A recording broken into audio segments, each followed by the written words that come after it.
सतगुरु घर पर परली हमारी होरिया में खेलूंगी। जुथ जुथ सखियाँ सब निकरी परली ज्ञान की मारी। अपने पिया संग होरी खेलो लोग देत सब गारी। अब खेलो मन महामगन हुए छुटली लाज हमारी। सत सुकृत सा होरी खेलो संतन की बलिहारी। कहे गुलाल प्रिय होरी खेले हम कुलवंती नारी। हे फागुन समय सुहाविन हो नर खेलहूँ अवसर जाए।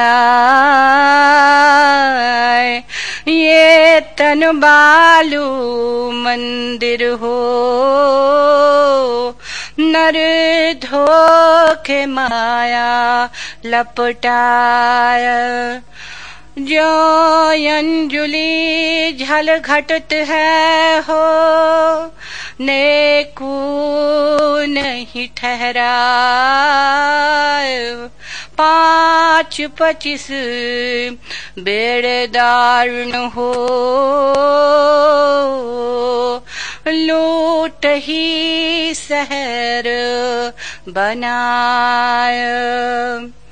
मनुआ जाली मजोर है हो डांड लेत गरुआ।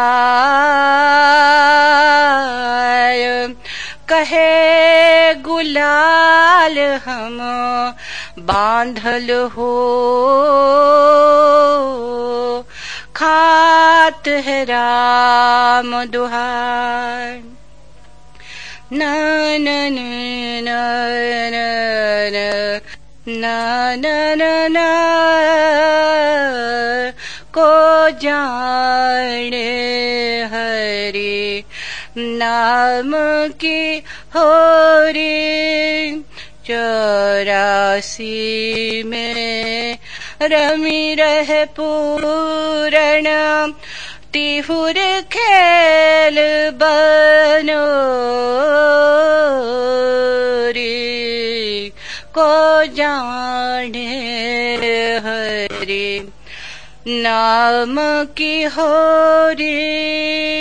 घूमी घूमी के फिरत 10 दिशे कारण नाही छूटो रे को जाने हरे नाम की होरी।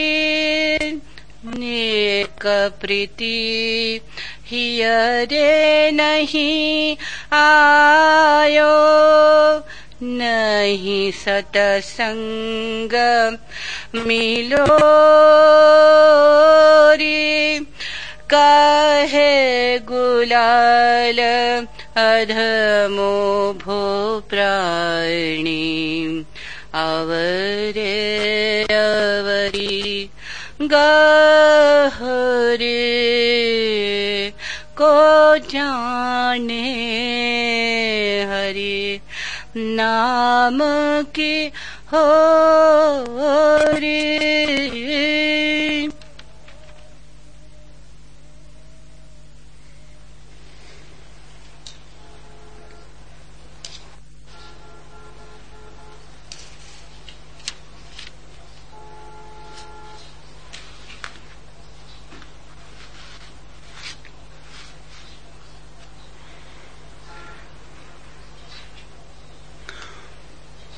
धर्म के संबंध में सबसे आधारभूत बात समझने की है कि जीवन और परमात्मा में कोई विरोध नहीं। विरोध तो दूर, जीवन की सीढ़ियों पर चढ़कर ही कोई परमात्मा के मंदिर तक पहुंचता है। जीवन एक अवसर है परमात्मा को तलाशने का। जीवन एक झलक है परमात्मा की ही, बहुत दूर से मिली झलक, जैसे सैकड़ों मील दूर से हिमालय के उत्तुंग शिखर कुंवारी बर्फ से दबे सुबह के सूरज में दमकते हुए दिखाई पड़े।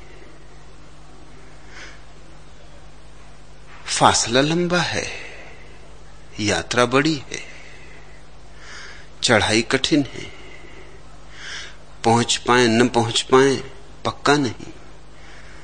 बहुत चलते, बहुत थोड़े से लोग पहुंच पाते, लेकिन हजारों मील से भी जो दिखाई पड़ रहा है वह सत्य है, भ्रांति नहीं। दूर है, हाथ में नहीं, सिर्फ झलक मात्र है। और अभी बदलियां घिर जाएं तो खो जाए। आकाश खुला है, साफ है तो दिखाई पड़ता है। ऐसा ही जीवन और परमात्मा का संबंध है। जीवन परमात्मा की झलक है। विचार के बादल घिर जाएं, खो जाता है। विचार के बादल छट जाएं, पुनः दिखाई पड़ने लगता है। इसलिए जो लोग परमात्मा को पाने के लिए जीवन को छोड़कर भागते, बुनियादी भूल कर लेते। जीवन को छोड़ना नहीं है, जीवन को पहचानना है। जितनी गहरी पहचान होगी जीवन की, उतनी ही परमात्मा से निकटता होगी। जीवन उसकी ही छाया है, छाया ही सही पर उसकी ही छाया है। और उसकी छाया भी क्या कम, उसकी छाया भी मिल जाए तो बहुत, उसकी छाया भी मिल जाए तो सौभाग्य। वह न मिले तो चलेगा, उसकी छाया में भी जी लिए तो हमारी सामर्थ्य से ज्यादा, हमारी पात्रता से ज्यादा। जीवन उसकी प्रतिध्वनि है, लेकिन जो प्रतिध्वनि को ठीक से पकड़ ले वो मूल ध्वनि तक पहुंच जाएगा, निश्चय ही पहुंच जाएगा। क्योंकि प्रतिध्वनि में भी मूल ध्वनि का सेतु छिपा है। जीवन को इस भांति देखो तो मेरी दृष्टि तुम्हारी समझ में आ सकेगी।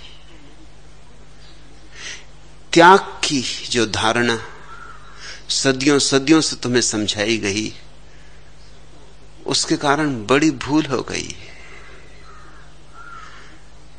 त्यागना कुछ भी नहीं है, परमात्मा को पाना है जरूर, खोना कुछ भी नहीं।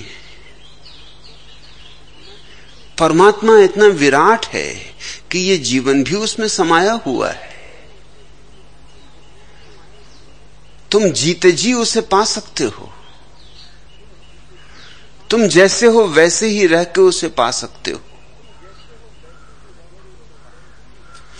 मैं प्रतिध्वनि सुन चुका, ध्वनि खोजता हूं। मौन मुखरित हो गया, जय हो प्रणय की, पर नहीं परितृप्त है तृष्णा हृदय की। पा चुका स्वर आज गायन खोजता हूं। मैं प्रतिध्वनि सुन चुका, ध्वनि खोजता हूं। ध्वनि तुम खोजोगे भी कैसे अगर प्रतिध्वनि ना सुनी? और अगर स्वर न समझ में आए तो संगीत को कैसे पकड़ पाओगे? और अगर झील में बनता हुआ चांद का प्रतिबिंब भी समझ में नहीं आता तो आकाश में उगा चांद कैसे देखोगे? मैं प्रतिध्वनि सुन चुका, ध्वनि खोजता हूं। जिसने जीवन को समझा वह परमात्मा को खोजेगा ही, रुक सकता ही नहीं। और जिसने जीवन को ही न समझा उसकी परमात्मा की खोज थोथी है, व्यर्थ है। उसके परमात्मा में कुछ भी नहीं। उसका परमात्मा केवल एक धारणा है, एक विचार है।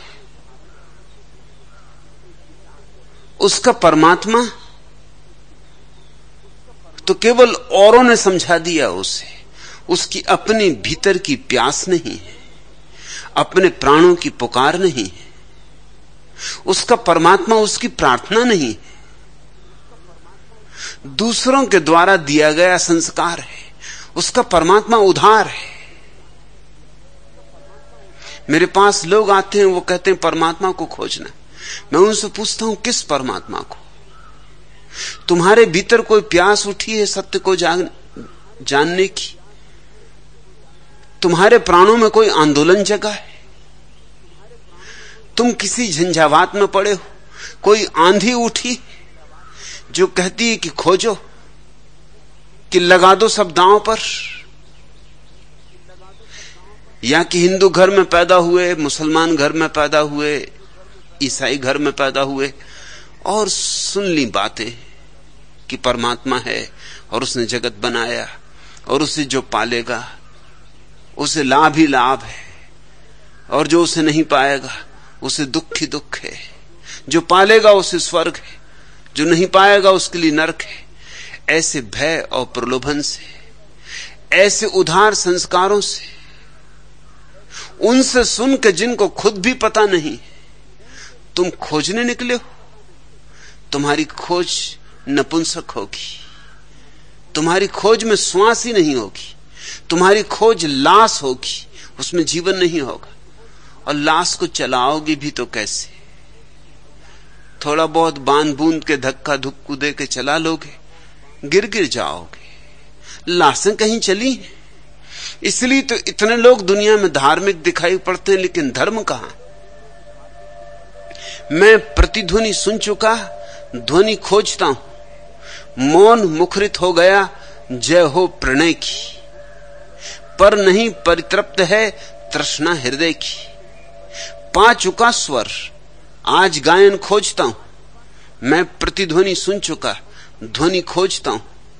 तुम समर्पण बन भुजाओं में पड़ी हो, उम्र इन उद्भ्रांत घड़ियों की बड़ी हो। पा गया तन, आज मैं मन खोजता हूं। मैं प्रतिध्वनि सुन चुका, ध्वनि खोजता हूं। है अधर में रस मुझे मदहोश कर दो, किंतु मेरे प्राण में संतोष भर दो। मधु मिला है, मैं अमृत कण खोजता हूं। मैं प्रतिध्वनि सुन चुका, ध्वनि खोजता हूं। जी उठा में और जीना प्रिय बड़ा है, सामने पर ढेर मुर्दों का पड़ा है। पा गया जीवन, संजीवन खोजता हूं। मैं प्रतिध्वनि सुन चुका, ध्वनि खोजता हूं। यह जीवन परमात्मा की प्रतिध्वनि, उसकी छाया।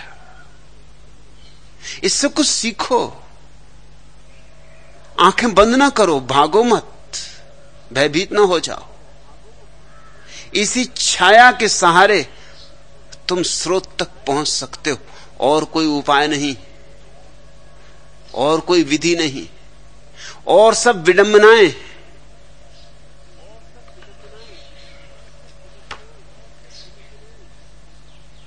जीवन को सम्मान दो, सत्कार करो। जीवन उसकी भेंट है, और तुम पात्र न थे तो भी तुम्हें भेंट मिली। तुम अपात्र हो, फिर भी वह तुम पर बरसा है। झरत दसों दिस मोती, उसके मोती बरसे ही जाते। तुमने नहीं मांगा, वह तुम्हें मिला है। तुम जो नहीं जानते वह भी तुम्हें मिला है। जिसे पहचानने में तुम्हें सदियां लग जाएंगी, वह भी तुम्हें मिला है। ऐसा खजाना जो अकूत, और ऐसी गहराई जो अथाह है, और ऐसा जीवन जो अज्ञेय। रहस्यों का रहस्य तुम्हारे हृदय में समाया हुआ है, तुम्हारी श्वासों में रमा है। तुम कहां राम को खोजते हो? किस मंदिर में, किस काबा में, किस कैलाश में? राम तुम्हारे भीतर बैठा है। तुम भी राम की एक छाया हो। तुम अपने को ही पकड़ लो तो राम पकड़ में आ जाए, तुम अपने को ही जान लो तो राम जानने में आ जाए। भगोड़े मत बनो, जागो। गुलाल कहते हैं सतगुरु घर पर परली धमारी, होरिया मैं खेलूंगी। बड़े प्यारे वचन है। कहते हैं सतगुरु घर पर परली धमारी, कि सतगुरु हमारे घर पर धूम धड़ाका करते आ गए, गाजे बाजे से, नृत्य संगीत से। जैसे वसंत आए ऐसे फूलों से लदे आ गए, जैसे संगीत आए ऐसे स्वरों का नर्तन है। सतगुरु घर पर परली धमारी, और घर से मतलब है आत्मा का। वही तो हमारा घर है। ये मिट्टी का घर जो तुमने बना लिया है, ये तो घर नहीं, ये तो सराय है। आज ठहरे कल चले। और ये जो देह है, ये भी सराय है। इस जन्म ठहरे, अगले जन्म चले। इस देह के भीतर जो चैतन्य है तुम्हारा, जो आत्मा है तुम्हारी, वही असली घर है। जो छिने ना वही घर है, जो छीना जा सके ही ना वही घर है। जो शाश्वत है, जो सदा हमारा है, जिससे हम दूर होना भी चाहें तो ना हो सके, वही घर है। उसी घर की ही तो तलफ है, उसी घर की ही तो प्यास है, उसी घर की तो हम खोज में लगे। गुलाल कहते हैं कैसा चमत्कार हुआ है। सतगुरु घर पर परल धमारी। सतगुरु बड़े धूम धड़ाके से मेरे घर में प्रवेश कर गए। सतगुरु तो तुम में भी प्रवेश कर जाएं, लेकिन तुम प्रवेश होने नहीं देते। गुलाल ने हो जाने दिया। तुम द्वार दरवाजे बंद करके बैठे हो। तुम तो एक सूरज की किरण भीतर प्रवेश नहीं होने देते। तुम तो हवा का जरा सा झोंका भीतर नहीं आने देते। तुम तो अपनी गुफा में छिप गए हो। घर तुम्हारा निवास नहीं, तुमने उसे कब्र बना लिया। तुमने सब तरफ से सब बंद कर दिया है।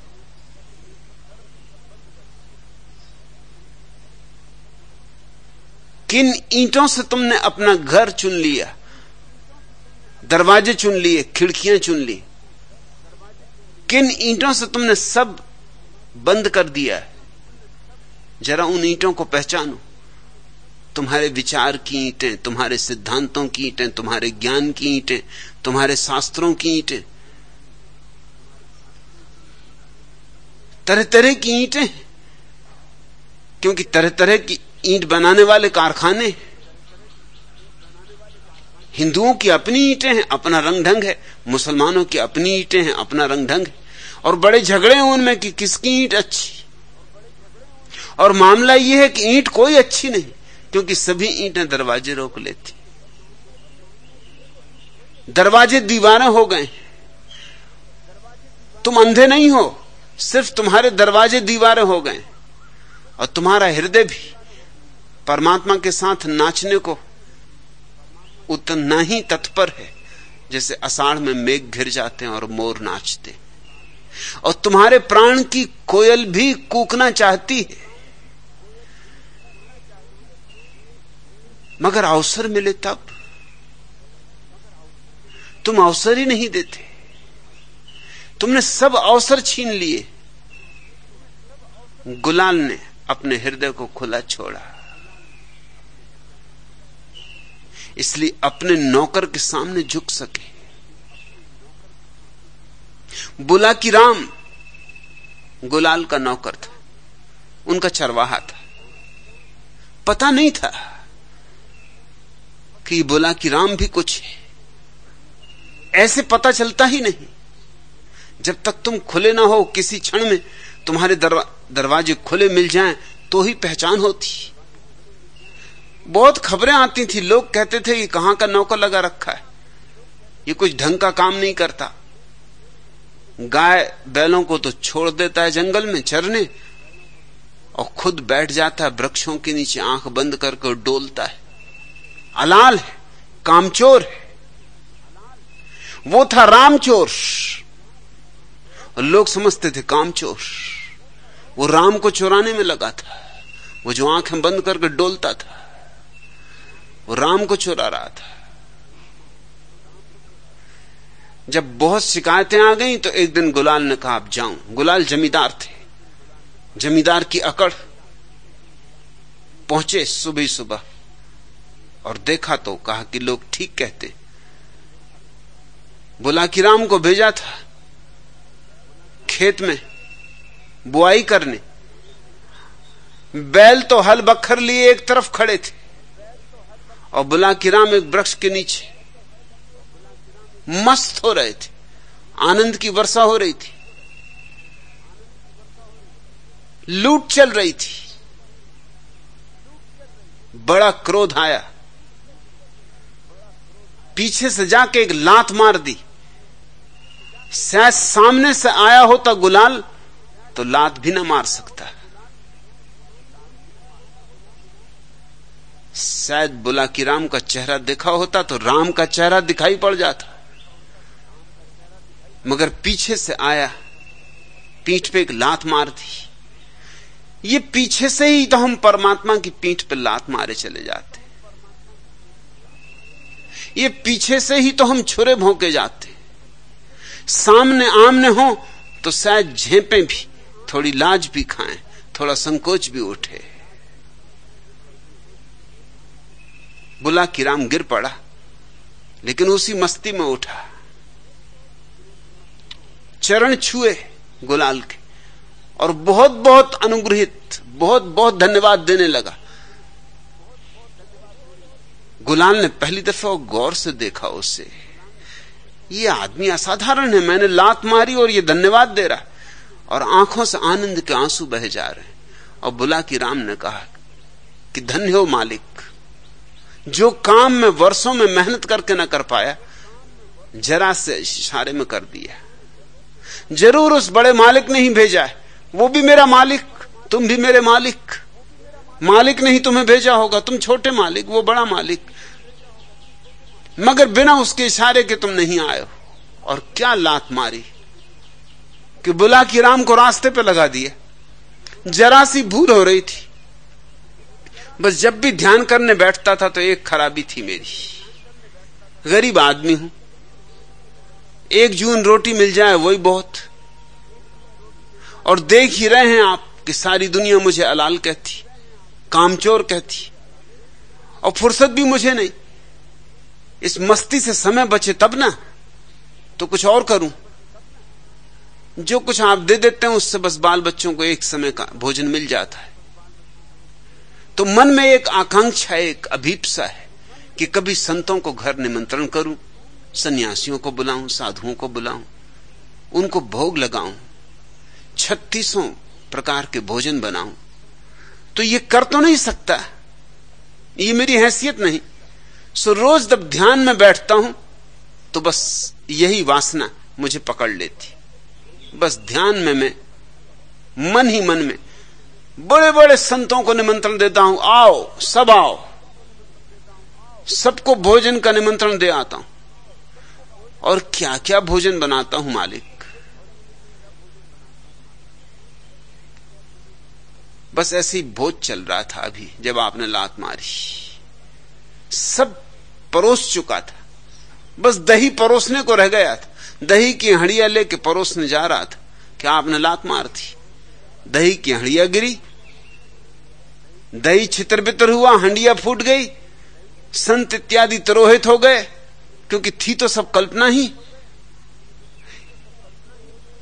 और एक क्षण में उस कल्पना के तिरोहित होते ही मन निर्विचार हो गया। बस एक ही विचार अटका रखा था, वो विचार भी आपने लात मार के तोड़ दिया। कितने आपके चरण छूं। गुलाल की तो समझ के ही बात बाहर हो गई। आंख फाड़ फाड़ के देखा इस नौकर को, चारों तरफ उसकी रोशनी थी, एक मधुर जैसे संगीत बज रहा हो, एक सुगंध उड़ रही थी। गुलाल चरणों पर गिर पड़ा। उसने कहा, हे सद्गुरु, मुझे क्षमा करो। उस दिन बुल्ला किराम बुल्ला शाह हो गया, और जब उसका मालिक उसका शिष्य हो गया तो बहुत शिष्य हुए बुल्ला शाह के। मगर वो जिंदगी भर कहता रहा कि कुछ भी हो, गुलाल कुछ भी कहे, लेकिन इसकी बिना लात के कुछ भी नहीं हो सकता था। इसकी लात में परमात्मा ने ही लात मारी, वही इसके बहाने आया।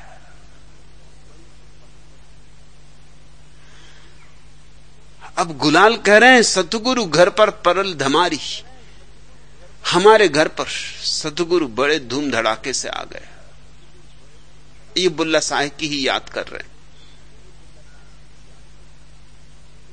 हुरिया मैं खेलूंगी, और अब मैं क्या करूं? होली खेलूं, फाग रचाऊं, भरूं रंग में पिचकारी, फेंकू रंग, उड़ाऊं गुलाल, और क्या करूं? उत्सव मनाऊं। जूथ जूथ सखियां सब निकरी, परल ज्ञान के मारी, और मैं अकेला ही नहीं हूं इसमें। जूथ जूथ सखियां, झुंड के झुंड सखियां आ रही। शिष्य तो सखी ही हो जाता है। शिष्य की जो परम अवस्था है वो सखी की ही अवस्था है। गुरु व्यक्ति नहीं रह जाता, व्यक्ति मिट जाता तभी तो गुरु होता है।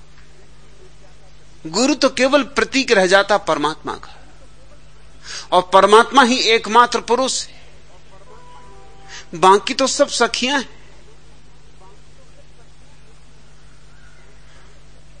और इतना समर्पण ना हो, इतना प्रेम ना हो, इतनी प्रीति ना हो, तो शिष्यत्व बनता ही नहीं।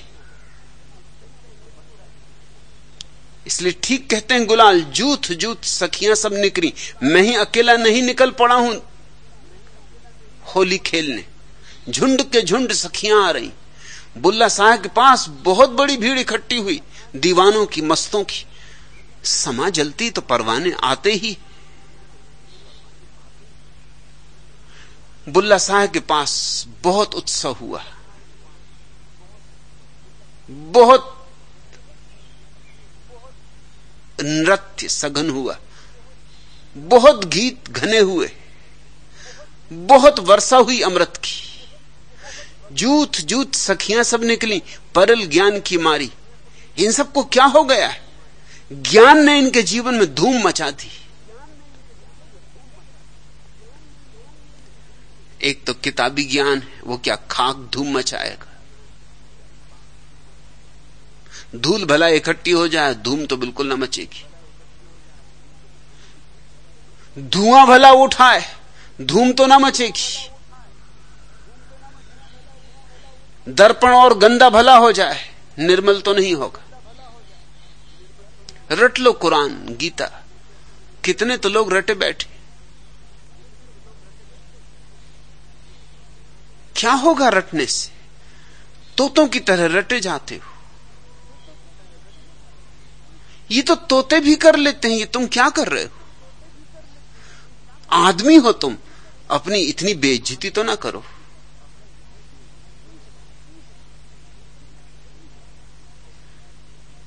और मेरे देखे तोतों में भी थोड़ी ज्यादा अक्ल होती।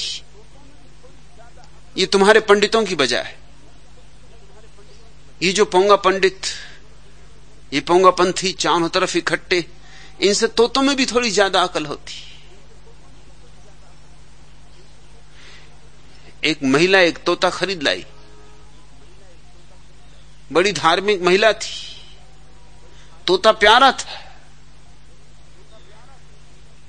लेकिन जिसने बेचा उसने कहा कि जरा ख्याल से ले जाएं, ये तोता जरा गलत संग साथ में रहा है। अब आप तो जानती हैं सत्संग, जैसे सत्संग होता है ऐसे दुष्संग भी होता है, ये दुष्संग में रहा है तो ये कभी कभी उल्टी सीधी बातें कह देता है।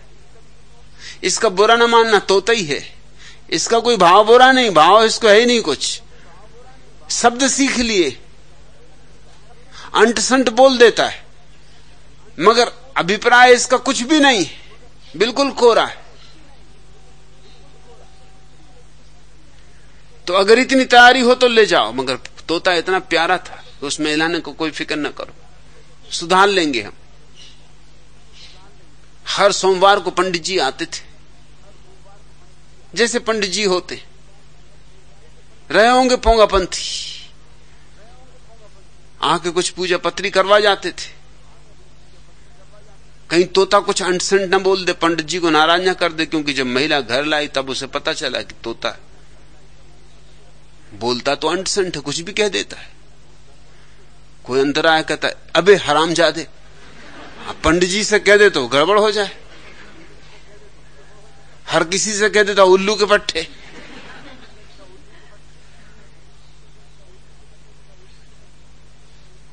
तो जैसे पंडित जी घर में आए वो जल्दी से कंबल ओढ़ा दे तोते के पिंजड़े पे। कंबल ओढ़ने से तोता समझ जाए कि पंडित जी आ गए, सो चुपचाप रहे।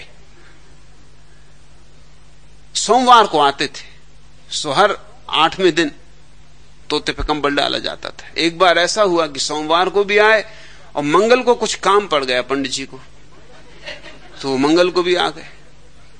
सो जल्दी से महिला ने कंबल फेंका, तोता भीतर से बोला अरे हरामजादे, आज तो मंगलवार ही है।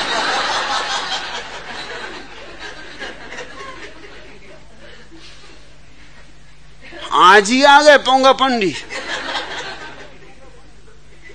दिन की भी खबर नहीं, उठाया मुंह चले आए। इतनी अकल तो तोते में है कि सोमवार के बाद मंगलवार आएगा, एकदम से सोमवार कैसे आ गया, फिर से 8 दिन लगते आने में।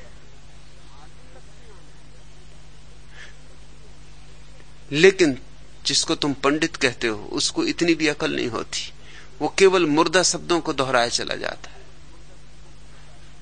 उससे पूछो ईश्वर है तो वो कहता है,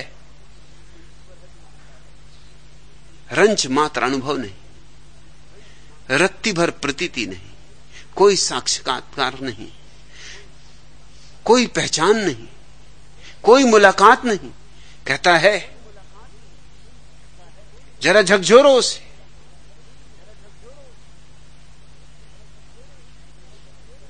और जरा खोजबीन करो और तुम चकित हो जाओगे कि वो निपट अज्ञानी है, सिर्फ यंत्रवत दोहरा रहा है। तुम जो कह रहे हो इसी को सुन के दोहराओगे। एक तोता दूसरे तोते को सिखा देता है, ऐसे लोग दोहराए चले जाते हैं। मनुष्य जाति की प्रतिभा इतनी क्यों खो गई है? जहां पंडितों का जितना प्रभाव है वहां उतनी ही प्रतिभा कम। अगर भारत आज प्रतिभा में सारी दुनिया में पिछड़ गया है तो उसका सबसे बड़ा कारण है भारत में पंडितों का बहुत प्रभाव। जब तक इन पंडितों से छुटकारा ना होगा भारत की प्रतिभा मुक्त नहीं हो सकती, क्योंकि ये खुद तोते हैं और दूसरों को तोते बनाए हुए। ये राम राम जपते रहते हैं, दूसरों को राम राम जपवाते रहते हैं, और इनको पता है कि राम राम जपने से कुछ नहीं होता। जिंदगी भर इनको जपते हो गई, कुछ भी नहीं हुआ। और हमें यह भी मालूम कि वाल्मीकि तो मरा मरा जप के भी राम को पा गया, और ये राम राम जप के भी नहीं पा सके। तो बात क्या है, मामला क्या है? वाल्मीकि के जपने में हार्दिकता थी, पांडित्य नहीं था, और इनके जपने में केवल थोती बुद्धि है, हृदय का कोई भी समागम नहीं। ज्ञान पंडितों से नहीं मिलता, ज्ञान शास्त्रों से नहीं मिलता। ज्ञान तो केवल उनसे ही मिल सकता है जो जागे हो, जिनके जीवन की ज्योति जल उठी हो, जिनके प्राण मसाल बन गए हो। उन्हीं के पास तुम अपना बुझा दिया लेके जाओ तो जल उठे। जिनके खुद के दिए बुझे उनसे जरा बचना, वो कहीं तुम्हारे जले जलाए दिए को ना बुझा दे। उनसे जरा दूर दूर रहना। उनके पास दिया कि तुम जिंदगी भर रखे रहो तो भी ना जलेगा। दो बुझे दिए कितनी ही देर पास रहे, कितने ही पास रहे, कुछ भी ना होगा। और तुम अपने पंडितों को भली भांति जानते हो, अपने मौलवियों को भली भांति जानते हो, अपने पादरियों को भली भांति जानते हो। इनके जीवन में कुछ भी तो नहीं। अक्सर तो पाया जाएगा कि तुमसे भी गया बीता इनका जीवन है, मगर ये शब्दों में कुशल है, उद्धरण देने में कुशल है।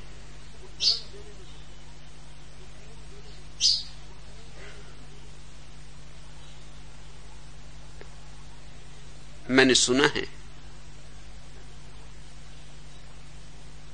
इंगरसोल नाम का एक बहुत मूल्यवान विचारक हुआ अभी इसी सदी के प्रारंभ में। वो जब भी बोलने खड़ा होता तो लोग बड़े हैरान थे। वो एक इशारा करता जो किसी की समझ में ना आता कि क्या कर रहा है। लोग पूछते तो मुस्कुरा कर रह जाता, जब भी पूछते तभी टाल जाता, इधर उधर की बातें करता, मगर वो इशारे की बात ना करता। पश्चिम के बहुत अच्छे बोलने वालों में से एक था। वो जब भी खड़ा होता तो अंगुली से कुछ इशारा करता हवा में, और जब बोलना खत्म करता तब फिर अंगुली से इशारा करता। मरते वक्त लोगों ने कहा, आप तो बता दो, तुमने और सब रहस्य खोले, मगर ये उंगली से तुम आकाश में क्या करते हो? शुरू में भी बाद में भी। उसने कहा, तुम नहीं मानते तो बता देता हूं। वो इन्वर्टेड कामास बनाता हूं कि अपना कुछ नहीं, सब उद्धरण। अब कह सकता हूं क्योंकि अब तो मौत करीब आ गई, अब क्या मेरा बिगाड़ लोगे? अब तो जिंदगी चल गई, धंधा चल गया, काम खत्म हुआ, अब विदा हो रहा हूं, अब क्या बिगाड़ लोग? कहे जाता हूं। इसलिए जिंदगी भर मुस्कुरा कर रह जाता था कि जो भी मैं कह रहा हूं मेरा इसमें कुछ नहीं, सब किताबों का है, सब बासा है, सब उधार। मगर ये कहूं कैसे? ये कहूं तो धंधा गिर जाए। सो मैंने ये तरकीब निकाली थी, आदमी ईमानदार रहा होगा, कम से कम इतना तो उसने किया कि हवा में इन्वर्टेड कामा बना दे। किसी को दिखाई पड़े चाहे ना दिखाई पड़े, समझ में आए कि ना समझ में आए, बाद में इन्वर्टेड कामा बंद कर दे, खत्म। तुम्हारे पंडितों में इतनी भी समझ नहीं है। वो तो अक्सर इस भ्रांति में पड़ जाते हैं कि खुद ही बोल रहे हैं। बोलते बोलते बोलते बोलते भूल ही जाते कि कृष्ण का वचन तुम्हारा वचन नहीं हो सकता जब तक कि तुम कृष्ण की चेतना को उपलब्ध ना हो जाओ, और बुद्ध का वचन तुम्हारा वचन नहीं हो सकता जब तक तुम्हारे भीतर बुद्धत्व फलित ना हो जाए। उड़े वही गंध, जगे वही ज्योति, तो ही तुम जो कह रहे हो वह सत्य हो सकता है। और जब भी कभी ऐसा सत्य होता है तो ये घटना घटती, जूथ जूथ सखियां सब निकली, न मालूम कहां से छिपे हुए लोग चले आते, दूर दूर से लोग चले आते, नाचते गाते चले आते। कैसे खबर हो जाती? जैसे फूल खिलता है तो मधुमक्खियों को खबर हो जाती, दूर मीलों दूर चली मधुमक्खियां, मधु छत्ते खाली होने लगते, फूल खिल गए। वैज्ञानिकों ने बहुत शोध की है मधुमक्खियों पर, और वे कहते हैं कि मधुमक्खियों के पास भी भाषा है। ज्यादा शब्द नहीं है उनकी भाषा में, 4 शब्द, कम से कम 4 का वैज्ञानिक पता लगा पाए। वो शब्द बड़े महत्वपूर्ण हैं। एक मधुमक्खी को पता चल जाता है कहीं भूली भटकी पहुंच गई गुलाब के फूल के पास, तो मधुमक्खियां आदमियों जैसी कंजूस नहीं कि कब्जा कर ले गुलाब पे, कि कहे कि मैंने पहले पाया, ये मेरा है, कि दूसरी किसी मधुमक्खी को इस पे न बैठने दूंगी।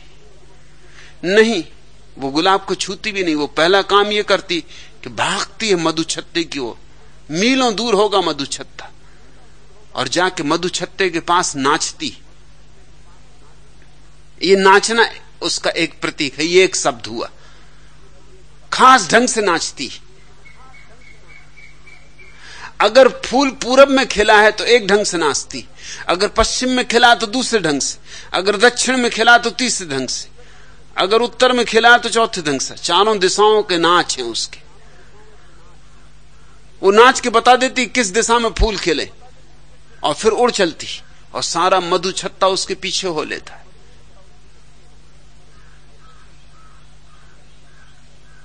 एक व्यक्ति को भी जब सद्गुरु का पता चल जाता है तो वो भी क्या करेगा, और क्या करेगा? नाचेगा। नाच के खबर देगा कि उत्तर पश्चिम पूरब दक्षिण कहां। जूथ जूथ सखियां सब निकली परल ज्ञान के मारी।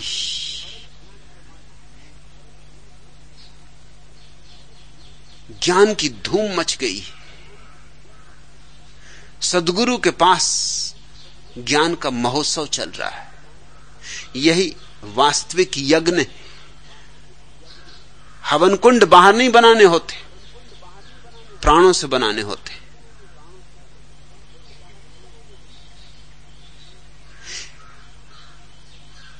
गेहूं और घी जलाने से कुछ भी ना होगा। मूढ़तापूर्ण कृत्य कर रहे हो, बर्बादी कर रहे हो। करोड़ों का घी और गेहूं हर साल यहां जलाया जाता है, और लाखों मूढ़ इकट्ठे होकर सोचते हैं कि कोई महान कार्य कर रहे हैं। हवन कुंड भीतर बनाना होता है, और अगर जलाना हो तो कुछ भीतर जलाओ। कूड़ा करकट भीतर काफी है जलाने को। शास्त्रीय ज्ञान जलाओ, शब्द जलाओ, विचार जलाओ, सिद्धांत जलाओ, सबको जला के राख कर दो कि तुम निशब्द हो जाओ, मौन हो जाओ, कि तुम शून्य हो जाओ। उसी शून्य में पूर्ण का पदार्पण होता है, और उस पूर्ण के आने के पहले सद्गुरु आता है, और धूम धड़ाके से आता है। सतगुरु घर पर परल धमारी, होरिया मैं खेलूंगी। जूथ जूथ सखियां सब निकली परल ज्ञान के मारी। अपने पीसंग होरी खेलो, लोग देश सब गारी। शिष्य का और गुरु का संबंध तो प्रेम का संबंध है, प्रीति का संबंध है। वो तो प्रेम सगाई है। उससे बड़ी कोई सगाई नहीं। गुरु और शिष्य का संबंध वैसा संबंध नहीं है जैसा साधारणतः विद्यार्थी और शिक्षक का होता है। वो तो 2 कौड़ी का संबंध, उसका कोई मूल्य है। गुरु और शिष्य का संबंध बड़ी और बात है। ये विद्यार्थी और शिक्षक का संबंध नहीं। गुरु शिष्य का संबंध हार्दिक है, विद्यार्थी शिष्य का संबंध बौद्धिक है। हार्दिक संबंध प्रेम का होता है, तर्क का नहीं होता। ये कोई विवाद नहीं है। गुरु ने कोई तर्क दे दे के शिष्य को राजी नहीं कर लिया कि जो मैं कहता हूं वो सही है। वो तो गुरु को देखा है और शिष्य को सिद्ध हो गया कि बात सही है।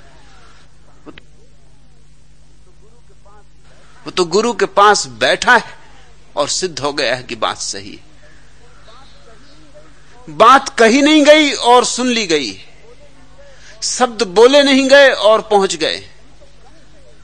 ये तो गंध है एक, यह तो संगीत है एक, और यह प्रेम में ही सुना जा सकता है।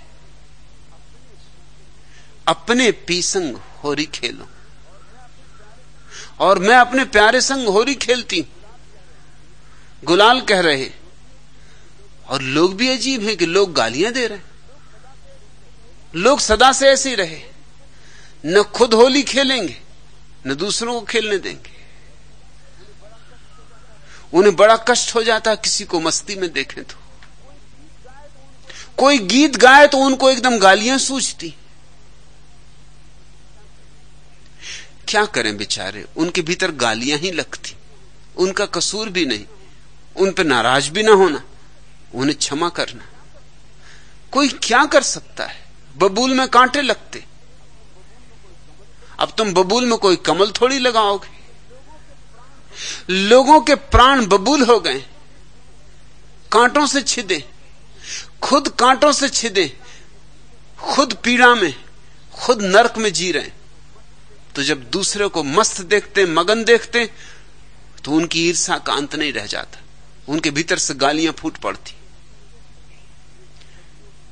ये सदियों की कथा है, इसमें रंच मात्र फर्क नहीं पड़ा है, आज भी नहीं पड़ा, आगे भी पड़ेगा नहीं। क्योंकि अधिक हिस्सा मनुष्य जाति का दुख में ही जीने के लिए तय कर लिया है। दुख में जीने का कुछ मजा है। कुछ लोग हैं जो दुख में ही सुख पा रहे हैं, उनसे दुख छीन लो तो बड़े दुखी हो जाएंगे। उन्होंने जंजीरों को आभूषण समझ लिया है और कारागृह को घर समझ लिया है। उनकी भ्रांतियां बड़ी अद्भुत हैं। उन्होंने सपनों को सत्य मान लिया है। इसलिए जब वे किसी व्यक्ति को जागते देखेंगे नींद से, तो उन्हें बेचैनी होगी, बर्दाश्त के बाहर होने लगेगा वो आदमी, उसकी मौजूदगी उन्हें जमेगी नहीं, वो गालियां देंगे। तो जब तुम्हें गालियां पड़े तो मुस्कुराना, जानना कि ये तो पुराना नियम है, रघुकुल रीत सदा चली आई, ये तो चलता ही रहा। ये कोई नया काम नहीं कर रहे बेचारे, ये तो पुराना काम है, सदा से होता रहा, आप भी करेंगे। ये गालियां न दें तो थोड़ा चौंकना की बात क्या है? किसी ने इनके ऊपर कंबल उड़ा दिया या क्या मामला है? गालियां दें बिल्कुल ठीक, सम्यक, इतिहास से बात मेल खाती।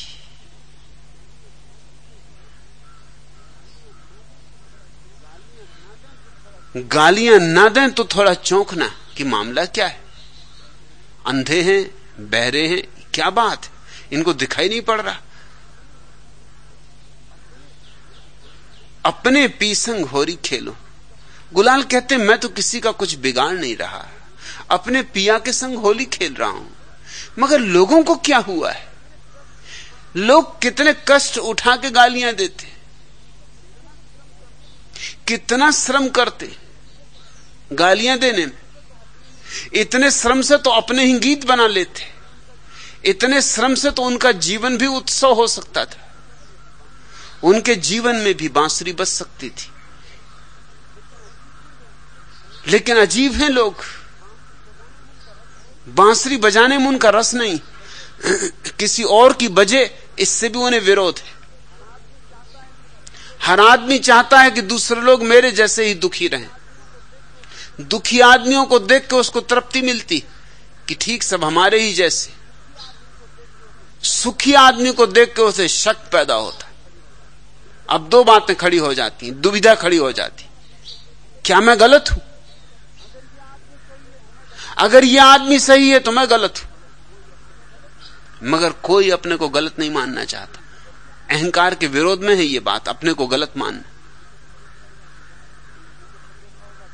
तुमने कई दफे देखा होगा विवाद में तुम्हें साफ समझ में आ जाता है कि तुम गलती पर हो, मगर फिर भी अपनी बात पर अड़े रहते। लोग कहते टूट जाएंगे मगर झुकेंगे नहीं,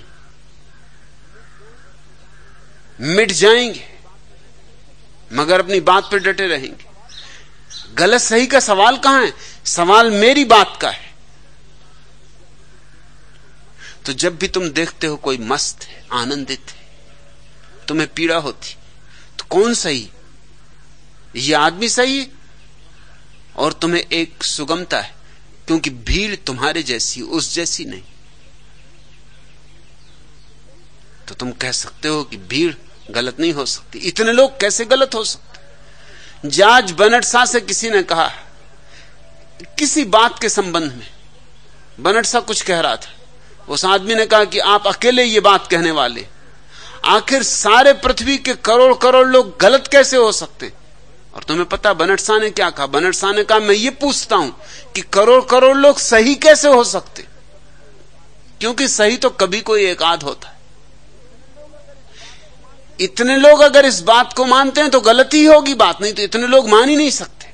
बुद्ध तो कोई कभी होता है, कबीर तो कोई कभी होता है, नानक तो कोई कभी होता है, मोहम्मद जीसस तो कोई कभी होता है। अधिक भीड़ तो मूढ़ों की, भीड़ तो भेड़ों की, उनकी चाल भेड़ों की। ये बात मत कहना इतने लोग मानते तो कैसे गलत मानते होंगे। मगर अहंकार हमारा इसमें तृप्ति पाता है, आश्वासन पाता है। इतने लोग मानते और हम भी यही मानते, तो यही ठीक होना चाहिए। फिर इस आदमी को क्या हो गया? यह आदमी पागल है, यह आदमी विक्षिप्त है, या यह आदमी पाखंडी है, या ये ढोंग कर रहा है, आनंदित होने का ढोंग कर रहा है। तुम्हारा क्या बिगाड़ रहा है? अगर आनंदित होने का ढोंग भी कर रहा है तो भी तुम्हारा कुछ बिगाड़ नहीं रहा है। कम से कम दुखी होने के ढोंग करने से तो बेहतर आनंद करने का ढोंग। अगर गीत गा रहा है तो किसी का कुछ हर्जा नहीं कर रहा, अगर नाच रहा है तो किसी का हर्जा नहीं कर रहा, और अगर अपने प्यारे के संग होली खेलने चला है, गुलाल उड़ा रहा है, तो तुम्हारा क्या बिगाड़ रहा है? हां, धूल उड़ाए तो तुम्हें जचती है बात। तुम देखते हो ना, होली को भी लोगों ने कैसी दुर्गति कर दी। गुलाल वगैरह कम उड़ती आजकल, धूल ज्यादा उड़ती। रंगमंग तो कोई फेंकता नहीं, कोलतार गोबर घोल के एक दूसरे को पोत रहे हैं। लोगों की बुद्धि तो देखो। वसंत का उत्सव गोबर घोल के मनाया जा रहा है, नाली की कीचड़ निकाल लाते हैं लोग। मैं रायपुर में कुछ दिनों तक था, होली करीब आने वाली थी। सामने के सज्जन को मैंने देखा कि वो अपनी नाली में कुछ ईंटें लगा रहे हैं। मैंने कहा क्या कर रहे? उन्होंने कहा कि रोक रहे हैं, होली आ रही तो इकट्ठा कर रहे हैं, इसी में पटकेंगे लोगों को।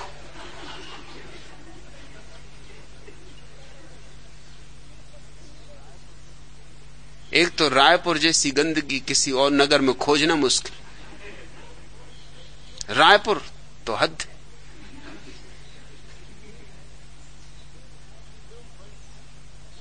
लोग बड़े अभेद भाव को मानते, भेदभाव नहीं करते। कहीं भी पाखाना करेंगे, कहीं भी पेशाब करेंगे, कोई भेदभाव करते ही नहीं। कहां संडास है, कहां सड़क है, इसमें कोई भेदभाव नहीं। अद्वैतवाद, वेदांती हैं लोग।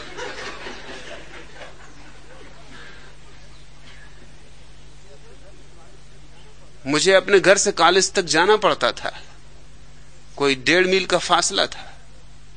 मैं देख के दंग रह जाता था, लोग कहीं भी बैठे।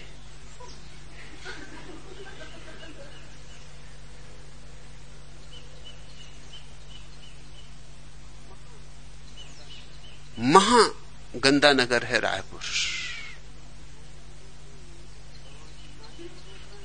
और वहां की नाली को रोक रहे हैं, ईंटें लगा के गड्ढा तैयार कर रहे हैं। होली आ रही,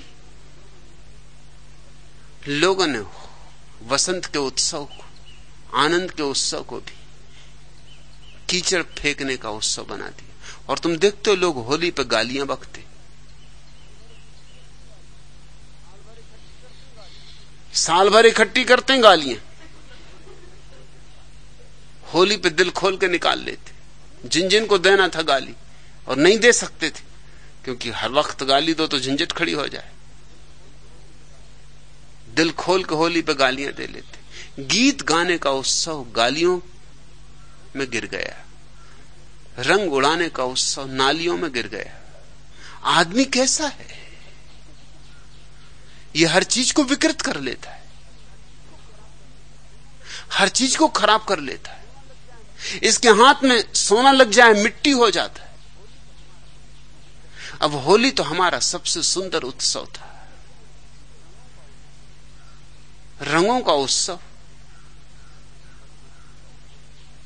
मदमस्ती का उत्सव, गीत गाने का उत्सव, नाचने का उत्सव। ढोल पर ताल पड़े, लोगों के पैरों में घूंघर बंधे। नहीं, वह सब खो गया।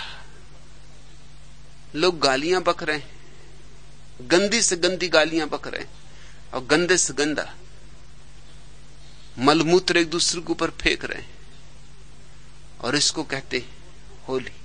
अगर रंग भी पोतते तो ऐसी दुष्टता से पोतते कि रंग तो सिर्फ बहाने ही होता, दुष्टता ही असली चीज होती। तुम उनको रंग भी पोतते देखो तो तुम देख लोगे कि रंग पोतना उनका इरादा नहीं, इरादा तो ये सताना है तुम्हें। रंग भी ऐसा खरीद के लाते हैं कि तुम धो धो के मर जाओ तो निकल ना सके।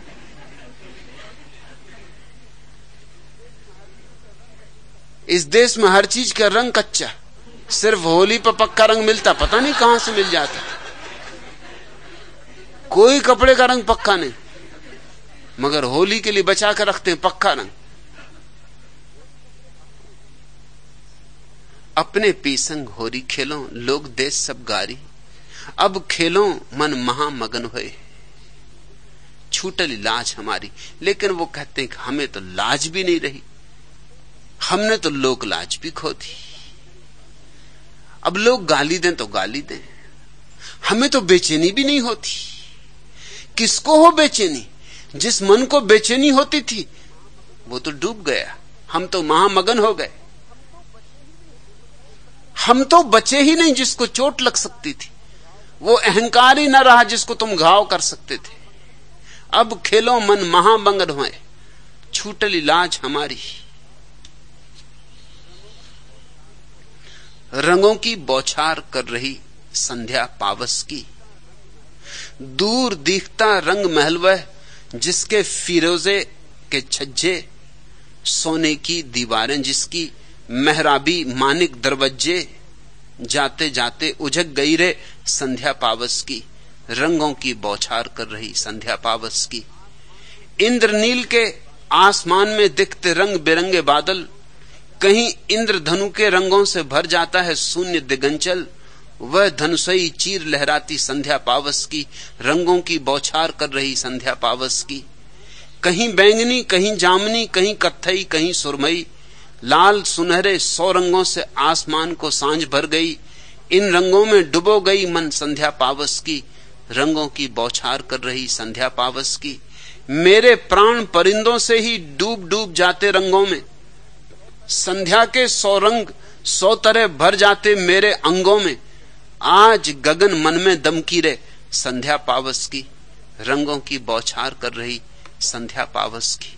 जो डूबा उसे क्या फिक्र, कौन गाली देता है, कौन पत्थर मार जाता है, कौन अपमान करता है,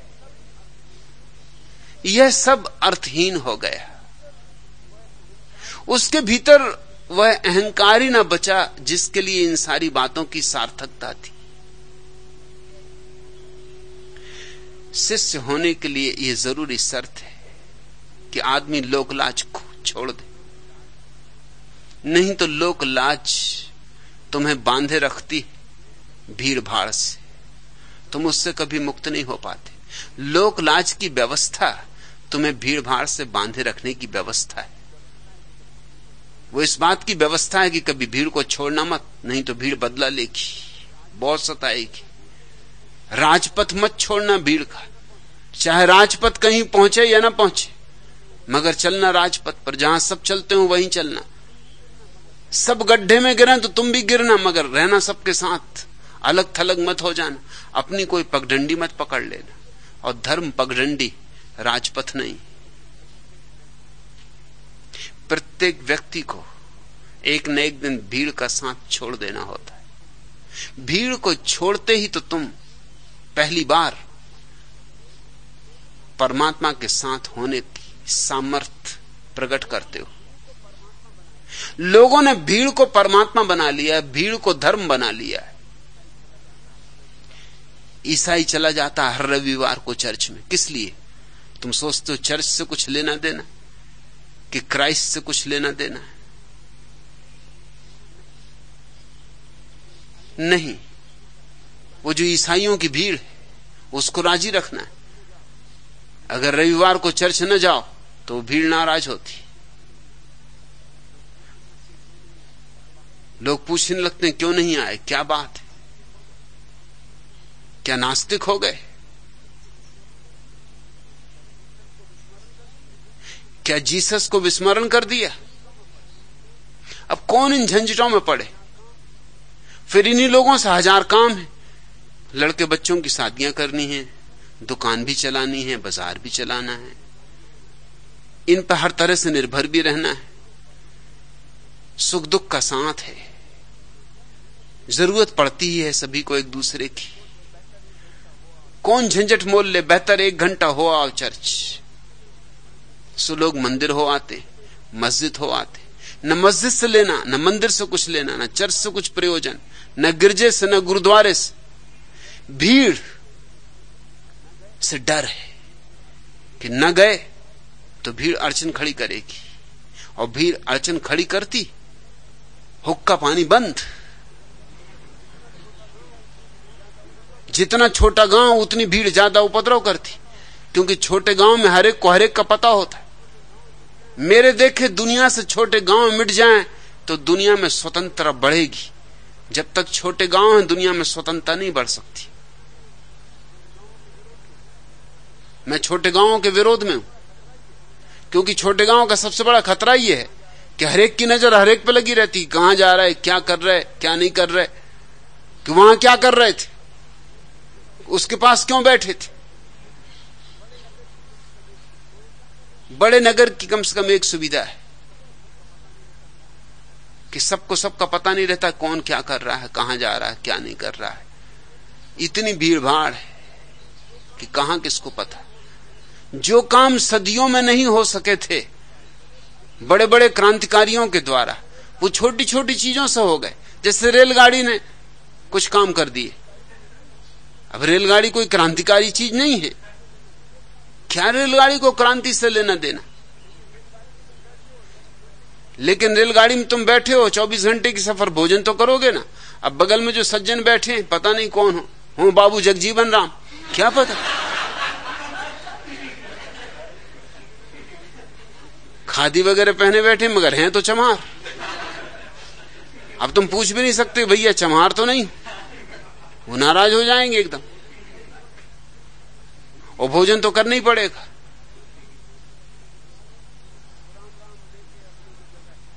तो राम राम लेके अपने को जगह सिकोड़ के कि कोई छू छुआ ना जाए।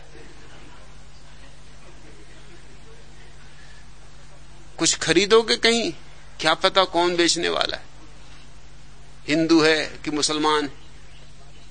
हिंदुस्तान पाकिस्तान के जब बंटवारे के पहले की स्थिति थी और तनाव था हिंदू मुसलमानों में, तो स्टेशनों पे हिंदू पानी और मुसलमान पानी मिलता था। अब पानी भी हिंदू और मुसलमान, हद हो गई। पानी कैसे हिंदू और पानी कैसे मुसलमान। लेकिन चिल्लाता था आदमी कि हिंदू पानी ले लो कि मुसलमान पानी ले लो। अब तो कुछ पता लगाना मुश्किल है कि पानी कौन दे रहा है। पानी तो लेनी पड़ेगा, प्यास लगेगी तो। भोजन भी करना ही पड़ेगा। डब्बे में ऐसी भीड़ भाड़ है कि चारों तरफ से लोग छू रहे हैं, पता नहीं कौन अछूत है मगर छुए जा रहा है। और अगर कोई अछूत है तो वो जरूर छुएगा। एक बात पक्की रखना ख्याल में, अगर कोई ज्यादा छुए तो समझ जाना कि है अछूत, क्योंकि उसको भी मौका मिल गया, वो भी क्यों छोड़े, वो हुद्दे मारेगा। अछूत जगह जगह हुद्दे मार रहे हैं।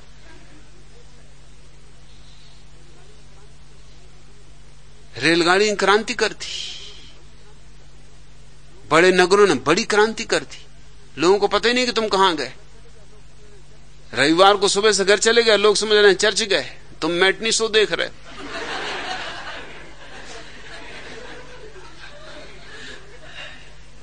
घर लौटते हो तो लोग भी कहते हैं वाह 3-3 घंटे चर्च में बिताते हो। घर चले आ रहे हैं बड़ा धार्मिक भाव लिए। पता नहीं कौन कहां जा रहा है, क्या कर रहा है। बड़े नगरों ने बड़ी स्वतंत्रता दे दी। छोटे नगर में हुक्का पानी बंद हो जाता था। छोटे नगर में किसी आदमी ने गड़बड़ की, गांव ने तय कर लिया हुक्का पानी बंद। हुक्का पानी बंद मतलब उसकी जान मुश्किल में पड़ गई। अब उसको कोई बिठाएगा नहीं अपने घर में, बुलाएगा नहीं अपने घर में, शादी विवाह में सम्मिलित नहीं करेगा, उसका जीना दूभर हो जाएगा। उसको दुकानदार सामान नहीं देंगे, दर्जी कपड़े नहीं सिएंगे, नाई बाल नहीं बनाएगा, उसकी तुम जान ले लोगे। उसको झुकना पड़ेगा, उसको कहना पड़ेगा भैया माफ करो। जो को दंड हो वो दंड देने को था। दंड क्या कि भोजन करवाओ, पहले ब्राह्मणों को फिर पूरे गांव को, कन्याओं को भोजन करवाओ। शहर में एक फायदा, कन्याएं हैं ही कहां।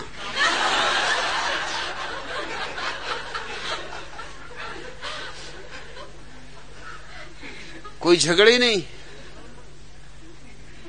और कौन ब्राह्मण, कुछ पक्का नहीं, जिसको जो दिल में आए वो लिख लेगा। शहर में पता नहीं चलता। कल तक आदमी बर्मा था, आज शर्मा हो गया, खत्म। कोई क्या बिगाड़ लेगा। किसी को पक्का पता ही नहीं कि कौन कौन है। मैं विश्वविद्यालय में प्रोफेसर था, तो मुझसे जगह जगह लोग पूछते थे कि आपने दाढ़ी क्यों बढ़ा ली। स्वाभाविक प्रश्न, क्योंकि लोग दाढ़ी नहीं बढ़ाते। बनारस में मैं एक नानक जयंती पर सिखों के समाज में बोलने गया। मैं नीचे उतरा, एक सरदार जी ने पूछा कि सरदार जी आपने बाल क्यों कटा लिए। कि ये बात जची। अब तक लोग पूछते थे दाढ़ी क्यों बढ़ा ली, तुम पूछ रहे हो बाल क्यों कटा ली। हर चीज में आदमी की मुसीबत है। कुछ करने दोगे भैया कि नहीं करने दोगे।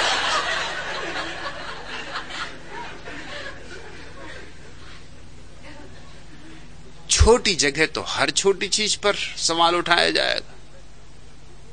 जैसे लोग रहते हैं वैसे तुम्हें रहना होगा। दुनिया में स्वतंत्रता का जो प्रवाह आया है इतना, उसका बड़ा कारण यह कि छोटे नगर खो गए हैं। बड़े नगर धीरे धीरे, छोटे नगर विदा हो जाने चाहिए। उससे मनुष्य को गति मिलेगी, स्वतंत्रता मिलेगी, भीड़ से छुटकारा मिलेगा।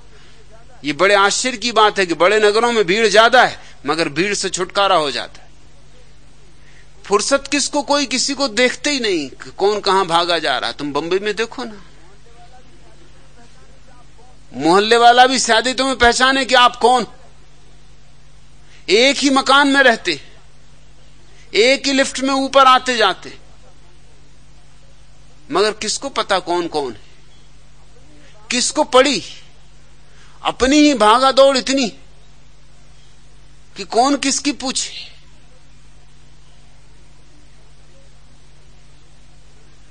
लेकिन पुराने दिनों में धर्म के नाम पर यह सामाजिक जबरदस्ती बहुत जोर से चलती रही, अब भी चलती है। जिस मात्रा में चला सकते हैं वो अब भी चलाते। उसकी सबसे आसान तरकीब जो थी वो थी कि लोगों को लज्जा से भर दो कि तुम पापी हो, अधार्मिक हो, नारकी हो, सड़ोगे नरकों में। तुम गुरुद्वारे क्यों नहीं आए, तुम गिरजा क्यों नहीं आए, तुम मंदिर क्यों नहीं आए, सत्यनारायण की कथा क्यों बंद कर दी। अब तुम हनुमान जी के मंदिर में पूजा करते नहीं दिखाई पड़ते।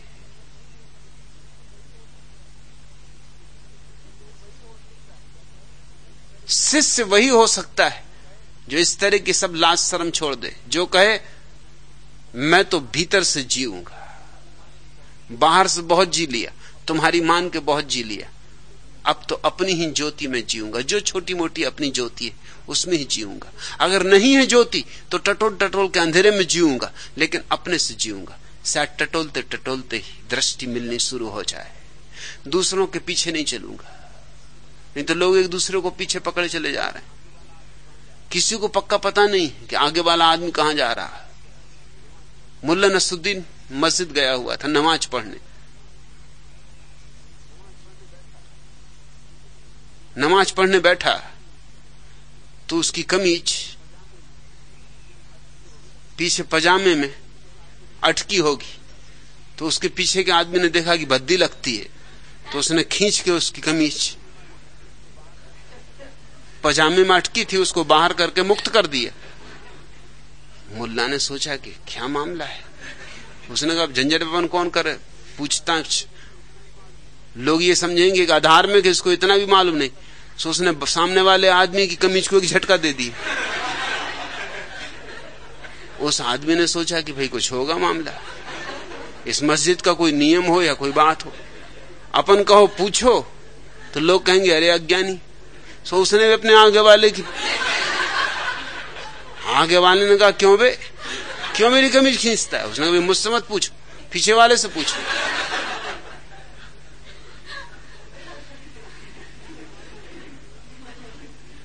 मुझे मालूम नहीं, मेरी खींची गई। सो मैंने सोची कि यहां कोई नियम होगा खींचने का, सो मैंने आपकी खींच दी। लोग बिल्कुल नकल से जी रहे हैं।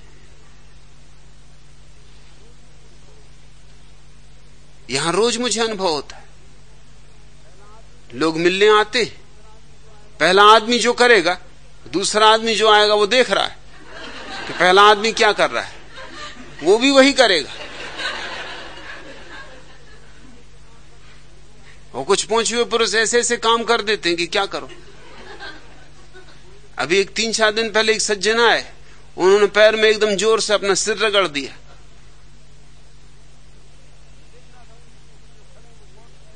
अब मैं देख रहा था उनके पीछे जो खड़े हैं वो गौर से देख रहे हैं, ये भी रगड़ेगा। रगड़ा और जोर से रगड़ा। जब अगर नियम ही है तो उसका पालन करना पड़ेगा। और फिर 4 आदमी कर रहे हो अपन ना करो, बेकार बद्ध हो जाए। मैं बंबई में मृदुला के घर में मेहमान था। एक मित्र बैठे हुए थे और एक मिनिस्टर और उनके सेक्रेटरी मिलने आने वाले थे। तो मैंने उन मित्र से कहा कि देखो, जैसे ये लोग आए वैसे ही तुम उठ के एकदम चरण छूना और 100 रुपए का नोट रख देना। क्यों? उनका तुम देखना उन लोगों से भी 100 निकलवा लेंगे। मैंने कहा कि अच्छा देखें। वो आए दोनों, जैसे वो आए वो मित्र उठे, जल्दी से उन्होंने 100 का नोट निकाल के पैरों में रखा, सिर झुकाया। मिनिस्टर भी फौरन झुके 100 रुपए का नोट। जब मिनिस्टर रखे तो सेक्रेटरी को तो रखना ही पड़े, उसने भी जल्दी 100 रुपए का नोट। जब वो दोनों चले गए मैंने मित्र के 100 रुपए वापस कर दिए। तुम अपने रखो वापस, 200 पे तुम्हारा कोई हक है नहीं। ये तो बेचारे वो नाहक नकल में देगा। अब ऐसे वो नेता हैं, मिनिस्टर हैं, क्या खाक नेता होंगे? अभी कोई भी बुद्धू इनको बना दे। लोग ऐसी जय जयकार बोले जाते। तुम जरा अपने पे गौर करना, अपने जीवन व्यवहार पे गौर करना। तुम जो करते हो वो देखा देखी करते हो या उसमें कुछ सोच विचार है, विवेक है, कोई चैतन्य है, या कि बस और लोग कर रहे हैं जैसा कर रहे हैं बस वैसे ही तुम भी शुरू कर देते हो। जाग के जियो। अपना जीवन अपना जीवन है, उसको एक प्रामाणिकता से जियो। फिर चाहे कितनी ही निंदा हो फिक्र ना करना। वे निंदा, वे गालियां सब फूल बन जाएंगी, मत घबराना। सत्य सुकृत सोहोरी खेलो संतन की बलहारी। गुलाल कहते हैं न मालूम कितने पिछले जन्मों के सत्कर्म होंगे कि मैं लोक लाज से डरता नहीं तो स्वभावतः आदमी डरता है। जरूर पिछले जन्मों का कोई भाग्योदय है। सत सुकृत सोहोरी खेलो, तभी तो इस महोत्सव में सम्मिलित हो पाया। बुल्ला शाह का महोत्सव चल रहा है, इसमें मैं सम्मिलित हो पाया, इस मस्ती में डूब पाया, इस रंग को उड़ा रहा हूं, ये गुलाल उड़ा रहा हूं।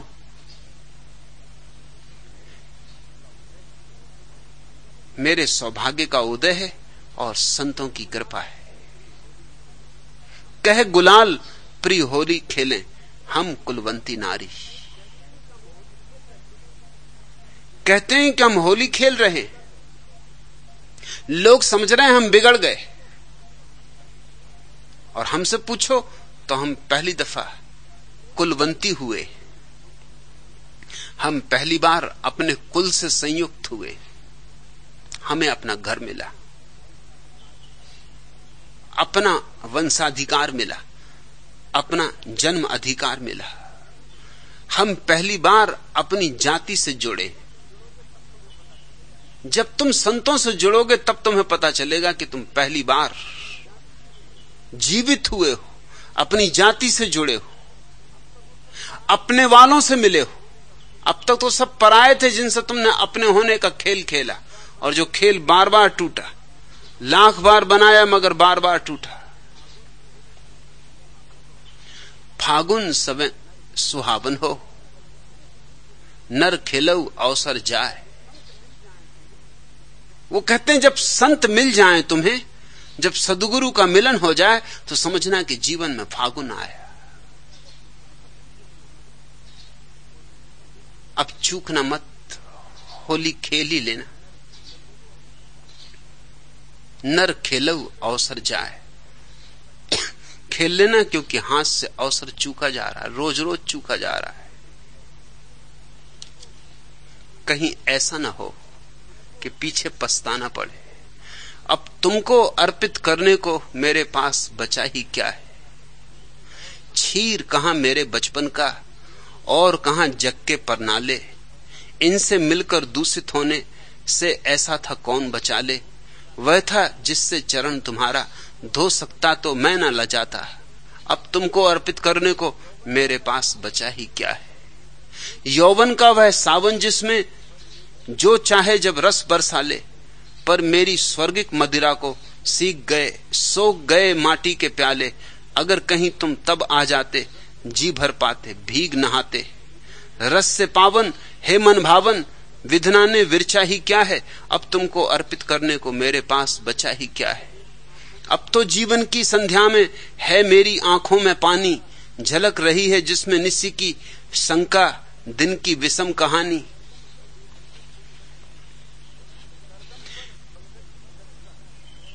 करदम पर पंकज की कलिका, मरुथल पर मानस जल कलकल। लौट नहीं जो आ सकता है, अब उसकी चर्चा ही क्या है। अब तुमको अर्पित करने को मेरे पास बचा ही क्या है। मरुथल करदम निकट तुम्हारे, जाते जाहिर है सरमाए। लेकिन मानस पंकज भी तो सन्मुख हो सूखे कुमलाए। नीरस सरस अपावन पावन, छू न तुम्हें कुछ भी पाया है। इतना ही संतोष कि मेरा स्वर कुछ साथ दिए जाता है। गीत छोड़कर पास तुम्हारे मानव का पहुंचा ही क्या है। अब तुमको अर्पित करने को मेरे पास बचा ही क्या है। ऐसा न हो कि अंत घड़ी स्मरण आए और तब अर्पित करने को भी कुछ न बचे। अभी जबकि समय, अभी जबकि फागुन है, अभी जबकि ऊर्जा है, जीवन है, अभी समर्पित हो लो। फागुन समय सुहावन हो, नर खेलऊ अवसर जाए। यह तन बालू मंदिर हो, नर धोखे माया लपटाए। ये शरीर तो बस रेत का घर है, अब गया तब गया। इस शरीर के कारण अपने समय को मत गमाओ। ज्यों अंजुलि जल घटत है। जैसे कोई अंजुलि में जल को भर के रखे, कितनी देर भर के रखेगा, हर क्षण घटता जाता है, अंगुलियों से बहता जाता है। ज्यों अंजुलि जल घटत है हो, नेक नहीं ठहरा है, जरा भी ठहरता नहीं। 5-25 बड़े दारुन हो, लूटे ही शहर बनाए। कुछ दुष्टता करो, 5-25 मिलके उपद्रव करो, शहर भी बसा लो, साम्राज्य भी बना लो, किस काम आएगा। मनवा जालिम जोर है हो, डांड लेत गुरवाए। अभी तो कर लोगे, लेकिन स्मरण रहे, कांटे बोओगे तो कांटे ही काटने भी पड़ेंगे, दंड भोगना ही पड़ेगा। जहर बांटोगे तो जहर ही लौट कर आएगा, गालियां दोगे तो गालियां ही वापस आ जाएंगी। यह जगत तो वही लौटा देता है जो हम देते। गीत लौटा देता है अगर गीत दें, गालियां लौटा देता है अगर गालियां दें। कह गुलाल हम बांधल हो, खाते राम दोहाय। गुलाल कहते हैं हम तो मिट गए, हम तो उसके गुलाम हो गए, हम तो उसके बंदी हो गए, उसके प्रेम में बंध गए। कह गुलाल हम बांधल हो, खाते हैं राम दोहाय। अब तो अगर हम खाते भी हैं तो राम की दुहाई है, अपना कुछ भी नहीं। अब अपना कोई कर्तृत्व नहीं रखा है, कोई कर्ता भाव नहीं रखा है, अहंकार को बिल्कुल ही चले जाने दिया है। अब तो वो जैसा रखे वैसी उसकी मर्जी, जो करेगा वही करेंगे, जो करवाएगा वही करेंगे। काम जो तुमने कराया कर गया, जो कुछ कहाया कह गया। यह कथानक था तुम्हारा, और तुमने पात्र भी सब चुन लिए थे, किंतु उनमें थे बहुत से जो अलग ही टेक अपनी धुन लिए थे, और अपने आप को अर्पण किया मैंने कि जो चाहो बना दो। काम जो तुमने कराया कर गया, जो कुछ कहाया कह गया। मैं कहूं कैसे कि जिसके वास्ते जो भूमिका तुमने बनाई वह गलत थी, कब किसी की छिप सकी कुछ भी कहीं तुमसे छिपाई। जब कहा तुमने कि अभिनय में बड़ा वह जो कि अपनी भूमिका से स्वर्ग छूले, बंद गई आशा सभी की, दंभ सबका बह गया। काम जो तुमने कराया कर गया, जो कुछ कहाया कह गया। ऐसे छोड़ दो परमात्मा पर अपने को, जैसे बांस की बांसुरी, जो गाए गीत वह, उसे बहने दो। अपने को हटा लो, अपने को मिटा लो, अपने को पोंछ डालो। शिष्यत्व का अर्थ यही है, समर्पण का अर्थ यही है। और मिट्टी के खेल में बहुत ना उलझे रहो, रेत के घर बहुत ना बनाओ। जिनने बनाया वो पछताए, क्योंकि ये रेत के घर गिर ही जाएंगे। ये कितनी देर टिके, यही चमत्कार है। हवा का झोंका आएगा और गिर जाएंगे। और छाती वज्र करके सत्य तीखा, आज यह स्वीकार मैंने कर लिया है। स्वप्न मेरे ध्वस्त सारे हो गए हैं, किंतु इस गतिवान जीवन का यही तो बस नहीं है। अभी तो चलना बहुत है, बहुत सहना देखना है। अगर मिट्टी से बने ये स्वप्न होते, टूट मिट्टी में मिले होते, हृदय में शांत रखता। मृत्तिका की सर्जना संजीवनी में है बहुत विश्वास मुझको, वह नहीं बेकार होकर बैठती है, एक पल को फिर उठेगी। अगर फूलों से बने ये स्वप्न होते और मुरझाकर धरा पर बिखर जाते, कभी सहज भोलेपन पर मुस्कुराता, किंतु चित्त को शांत रखता। हर सुमन में बीज है, हर बीज में है बन सुमन का। क्या हुआ जो आज सूखा फिर उगेगा, फिर खिलेगा। अगर कंचन के बने ये स्वप्न होते, टूटते या विकृत होते, किस लिए पछतावा होता। स्वर्ण अपने तत्व का इतना धनी है, वक्त के धक्के समय की छेड़खानी से नहीं कुछ भी कभी उसका बिगड़ता। स्वयं उसको आग में मैं झोंक देता, फिर तपाता, फिर गलाता, ढालता फिर। किंतु इसको क्या करूं मैं, स्वप्न मेरे कांच के थे। एक स्वर्गिक आंच ने उनको ढला था, एक जादू ने संवारा था, रंगा था। कल्पना किरणावली में वे जगर मगर हुए थे, टूटने के वास्ते थे ही नहीं वे, किंतु टूटे। तो निगलना ही पड़ेगा। आंख को यह छुर तुच्छीर्ण यथार्थ दारुण कुछ नहीं इनका बनेगा। पांव इन पर धार बढ़ना ही पड़ेगा। घाव रक्तस्राव सहते वज्र छाती में धसा लो, पांव में बांधा न जाता। धैर्य मानव का चलेगा, लड़खड़ाता लड़खड़ाता लड़खड़ाता। और छाती वज्र करके सत्य तीखा, आज यह स्वीकार मैंने कर लिया है। स्वप्न मेरे ध्वस्त सारे हो गए हैं, किंतु इस गतिवान जीवन का यही तो बस नहीं है। अभी तो चलना बहुत है, बहुत सहना देखना है। स्वप्न तो टूटेंगे, कांच के खिलौने एक बार टूटे कि सदा के लिए टूटे। लेकिन तुम फिर नए स्वप्न गढ़ने लगते हो, बजाय इसके कि स्वप्नों से जागो और सत्य को खोजो। तुम फिर नए स्वप्नों में उलझ जाते हो। दो ही तरह के लोग हैं इस पृथ्वी पर। एक तो वे जो एक स्वप्न टूटता भी नहीं कि नया स्वप्न गढ़ने में लग जाते, और दूसरे वे जो देखते हैं सत्य को, तीखे सत्य को, कड़वे सत्य को, कि सब स्वप्न टूट जाते और फिर नए स्वप्न नहीं गढ़ते, सत्य की तलाश में लग जाते। सत्य का जो अन्वेषण करता है वही धार्मिक है। को जाने हरि नाम की होरी, और वही जान पाएगा परमात्मा से मिलन का आनंद, परमात्मा के साथ रंग गुलाल उड़ाने का आनंद, उसके साथ नृत्य का आनंद, वही जान पाएगा। नहीं तो कौन जान सकता है। को जाने हरि नाम की होरी, 84 में रमी रह पूरन त्योहर खेल बनोरी। तुम तो 84 में रमे हो, तुम तो ऐसे रमे हो व्यर्थ की चीजों में, जन्मों जन्मों से रमे हो, बिल्कुल डूब गए हो।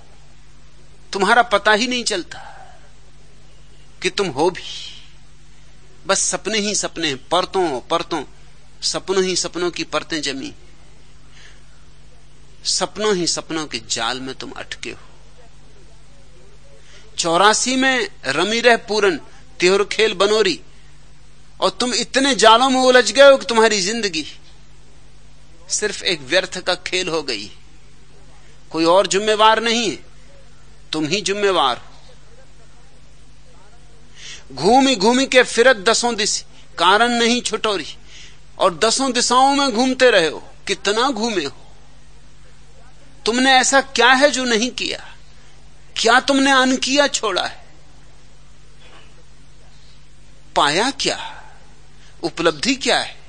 निष्पत्ति क्या है? यह भी तुम्हें अब तक समझ में नहीं आया कि इतने उपद्रव, इतनी आपाधापी का मूल कारण क्या है। वो कारण भी पकड़ में नहीं आया। वो कारण इतना सा ही है कि तुम बजाय भीतर देखने के बाहर ही देखे चले जा रहे हो। एक सपने से दूसरा, दूसरे से तीसरा, तीसरे से चौथा। संत कहते हैं 84 करोड़ सपने। ये योनियां जो हैं क्या हैं? एक एक सपना। एक सपना टूट जाता तुम दूसरा देखने लगते हो, दूसरा टूट जाता तुम तीसरा देखने लगते हो। तुमने कहानी सुनी होगी, एक चूहा बहुत परेशान था। चूहा ही था बेचारा, बड़ी मुसीबत में पड़ा था। बिल्ली के भय से प्राण निकले जाते थे। सो भगवान की भक्ति करने लगा। लोग भय से ही भक्ति करते। तुम्हारा भगवान क्या है? सिवाय भय के और कुछ भी नहीं। ऐसे उस चूहे का भगवान, सब भगवान चूहों के, भयभीत लोगों के।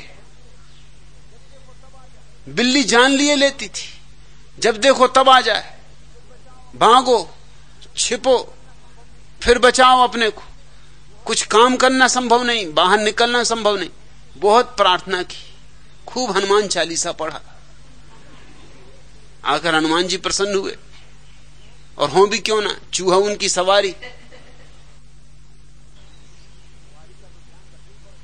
सवारी का तो ध्यान रखना ही पड़ता है,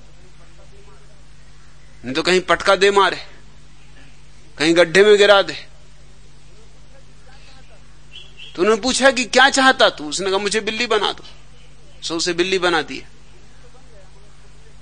बिल्ली तो बन गया मगर कुत्ते का उसे पता ही नहीं था। कुत्ता उसकी जान खाने लगे, जहां निकले कुत्ते पीछे लग जाए। और भी झंझट हो गई। चूहा तो कम से कम अपने बिल में छिप जाता था, बिल्ली की जान तो बड़ी मुसीबत में। फिर हनुमान चालीसा करोगे क्या? और बार बार हनुमान चालीसा पढ़ना पड़ा बेचारे को। फिर हनुमान ने कहा भाई अब क्या चाहिए, तू क्यों सिर खाता कि मुझे कुत्ता बना दो। सो उसे कुत्ता बना दिया। कुत्ता क्या बनाया, मुश्किल शुरू हो गई। मालिक उसे शिकार पे ले जाने लगा। वहां भेड़िए और शेर और सिंह, इससे तो चूहा ही भला था। उसने सोचा अपने घर तो थे, ये कहां की झंझटों में पड़ गया। फिर हनुमान चालीसा। हनुमान जी ने कहा तू मुझे क्यों परेशान किए हुए, अब क्या चाहता है? उसने मुझे सिंह बना दो। उसे सिंह बना दिया। सिंह बनाते नहीं मुसीबतें शुरू हो गई। शिकारी बंदूकें लिए पीछे घूम रहे। इससे तो चूहे ही बेहतर था। बिल्ली अगर एक आध झपट्टा भी मारती थी तो भी कोई ऐसा खतरा नहीं हो जाता, मगर ये बंदूक है, एक दफा लग गई कि गए। उसने कहा हनुमान जी से कि भैया एक बार और सुनो, बस आखिरी, अब कभी कुछ न मांगूंगा। हनुमान जी ने कहा मुझे तूने थका डाला, ऐसे भक्त मिल जाएं तो बस ठीक है। अरे कई दफे तो मैं तक तेरे डर से सोचने लगता हूं कि कुछ और हो जाऊं, न रहेगा बांस न बजेगी बांसुरी।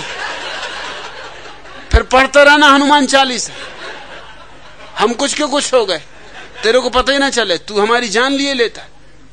तेरे पे एक दफा सवारी क्या की, तू उसका खूब बदला चुका रहा है। उस चूहे कहा कि बस एक आखिरी, इसके बाद न तो हनुमान चालीसा पढ़ना मुझे, न प्रार्थना करनी। हनुमान ने कहा बोल। उसने मुझे चूहा फिर से बना दो, मैं चूहा ही भला। वापस आ गए अपनी जगह, घूम फिर के चक्कर लगा के वही बिल्ली फिर सताने लगी। और फिर वो सोचने लगा कि अब क्या करूं, कैसे हनुमान चालीसा पढ़ूं, कैसे प्रार्थना करूं, अब कैसे बचूं, इस बिल्ली से कैसे बचूं। ऐसे हमारे चक्कर है। एक चीज से बचने के लिए एक काम करते हैं, फिर नई झंझटें खड़ी हो जाती। गरीब आदमी अमीर होना चाहता, अमीर हो जाता, फिर अमीरी की झंझटें। फिर वो सोचने लगा अब क्या करता है, त्याग कर दें। बड़ी झंझटें हैं अमीरी में, तो ये धन में कोई सार नहीं। अरे ये सब माया मोह, छोड़ छाड़ जंगल चले जाएं, अपने गुफा में बैठेंगे, मस्त रहेंगे, एकांत में मजा करेंगे, न कोई झंझट, न कोई फिक्र, न चोर की चिंता, न इनकम टैक्स वालों का डर, न सरकार का भय कि नोट बंद कर देगी कि बदल देगी कि कुछ। क्या क्या झंझटें दुनिया में। मगर गुफा में बैठोगे वहां की झंझटें, गुफा की अपनी झंझटें, वो तो गुफा में बैठोगे तब पता चलेगी। क्या बिजली नहीं, अब रात में बाहर दरवाजे पे सिंह दहाड़ मार रहा है, अब पढ़ो हनुमान चालीसा कि हे प्रभु बिजली दो, कि बिना बिजली के नहीं चलता। फिर रात ठंड लग रही, तब घर की याद आएगी कि अपनी सैया थी अच्छी, कंबल थे अच्छे, सब छोड़ छाड़ कर कहां की झंझट में पड़ गए। सुबह से चाय चाहिए, थोड़ी देर पड़े देखोगे कि पत्नी लाती होगी, फिर ख्याल आएगा यहां कहां की पत्नी।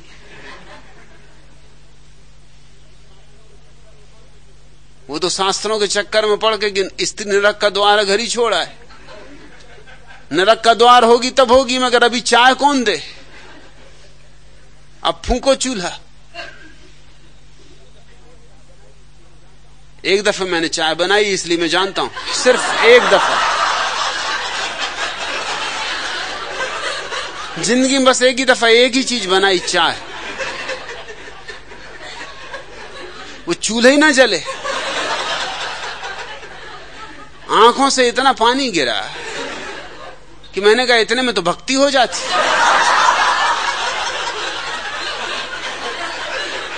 चाय का तो बनाना ही सवाल नहीं। जब चूल्हा जले ही नहीं तो मैंने कहा ठंडी चाय ही पी लेना बेहतर। तो अपने दिल को समझाया कि ठंडी चाय आधुनिक।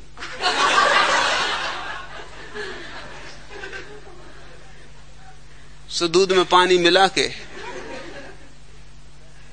और पी के बैठ रहे रास्ते में कि अब कोई आए तो चाय बने। वो तो जाओगे गुफा में तब पता चलेगा कि गुफा की तकलीफें क्या हैं। तब घर की बहुत याद आएगी। जहां रहोगे वहीं की मुसीबतें। और इसलिए आदमी एक सपने से दूसरा सपना बदलता रहता है। बहुत बदल चुके। ये फागुन भी मत खो देना। कितने फागुन ऐसे ही खो दिए।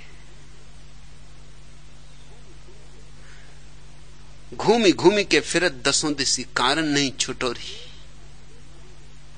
नेक प्रीत हीरे नहीं आयो। एक बात समझ में नहीं आई कि सत्य से प्रेम कर ले, सपनों से नाता तोड़ दे। नहीं सत्संग मिलोरी। और चूंकि ये बात ही ख्याल में नहीं आई, इसलिए कभी उनका सत्संग नहीं किया जो जाग गए थे, जिन्होंने जीवन सत्य को पा लिया था। इसलिए कभी उनके पास नहीं बैठे। कभी मौका भी पड़ गया पास बैठने के तो खिसक गए, भाग गए, निकल भागे, डर से कि कहीं कोई ऐसी बात कान में ना पड़ जाए कि जिंदगी में कोई अड़चन खड़ी हो जाए।